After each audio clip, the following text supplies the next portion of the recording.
Em uma entrevista coletiva hoje, o primeiro-ministro israelense Benjamin Netanyahu afirmou que não haverá um cessar-fogo em Gaza. A gente vai acompanhar um dos trechos importantes agora.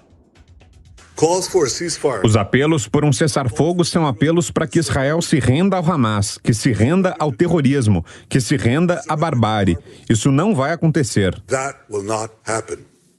Netanyahu foi questionado se ele considerou renunciar ao cargo de primeiro-ministro de Israel em meio à diminuição do apoio público e ele respondeu, abre aspas, a única coisa que pretende renunciar é o Hamas. Vamos demiti-los à lata de lixo da história. Esse é o meu objetivo, essa é a minha responsabilidade. É isso que estou liderando o país a fazer. Esta é a minha responsabilidade. Agora, fecha aspas. Ainda nessa edição a gente vai repercutir mais do discurso de Benjamin Netanyahu e também os outros passos que envolvem a guerra entre Israel e o grupo terrorista Hamas. A gente vai conversar com o nosso correspondente, Luca Bassani, que vai trazer as informações da última declaração e de como isso repercutiu.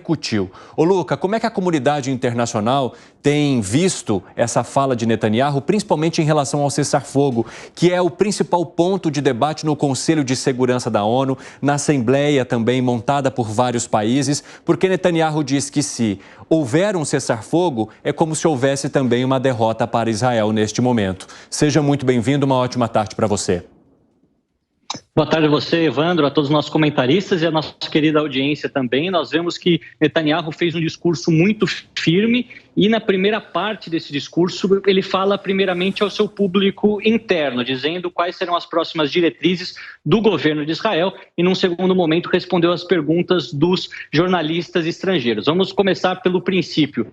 Netanyahu descartou qualquer possibilidade de um cessar-fogo, dizendo que isso seria dar a vitória para o Hamas e que essa é uma luta das civilizações, entre aqueles que querem a democracia e aqueles que querem o barbarismo representado por Hamas. Isso nas palavras do próprio premier israelense. Isso causa na comunidade internacional, e eu vejo agora nas repercussões aqui na Europa, uma dúvida de como o Estado de Israel agiria caso o Conselho de Segurança, durante essa semana, venha a aprovar uma resolução que contenha um possível cessar-fogo ou até mesmo uma pausa humanitária das hostilidades. Afinal, aquilo que acontece dentro da Assembleia Geral, como nós vimos na semana passada, tem um efeito mais recomendatório. Os países votam, se algo é aprovado, tem um peso diplomático importante, simbólico importante, mas não há nada que a ONU possa fazer para colocar tais medidas em prática. No Conselho de Segurança, o assunto é diferente. Isso daí representa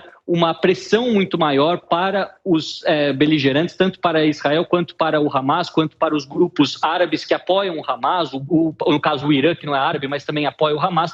Enfim, a gente sabe que o Brasil encabeça essa nova proposta. O chanceler Mauro Vieira vai estar em Nova York presidindo a sessão naquilo que ele espera ser a chance final para aprovar essa proposta de paz ou pelo menos redução dos bombardeios a ponto da ajuda humanitária fazer seu caminho até Gaza. O discurso de Netanyahu, ele tenta reconfortar as famílias dentro de Israel que têm seus familiares sequestrados ou aqueles que perderam seus familiares e querem uma espécie de justiça perante tudo aquilo que aconteceu, ao mesmo tempo que, como você bem falou, descarta qualquer possibilidade de renúncia enquanto o país estiver em guerra. Afinal, nós temos um governo de união nacional, um gabinete de guerra formado e todas as questões de política interna, segundo o premier e os próprios políticos da oposição israelense, serão discutidos a posteriori, uma vez que a guerra seja vencida e que a guerra, obviamente, seja finalizada. São vários assuntos para a gente discutir, para a gente dissecar aqui, falando para a nossa audiência, mas esse é um discurso muito forte no seu simbolismo. Inclusive, Netanyahu veste, desde o começo da guerra, essa roupa preta. Ele e seus ministros, ministro da Defesa, Yoav Gallant, também essa camisa preta, uma estética parecida até, se eu posso dizer, com Volodymyr Zelensky, que desde o começo da guerra da Ucrânia sempre veste trajes militares, mostrando esse tempo de guerra, tempo de dificuldades e desafios. E Netanyahu, inclusive, quando recebeu outros chefes de Estado, estava vestido dessa forma e a gente vê que tende a fazer tudo isso para que a união nacional permaneça ao mesmo tempo em que as tropas avançam dentro de Gaza.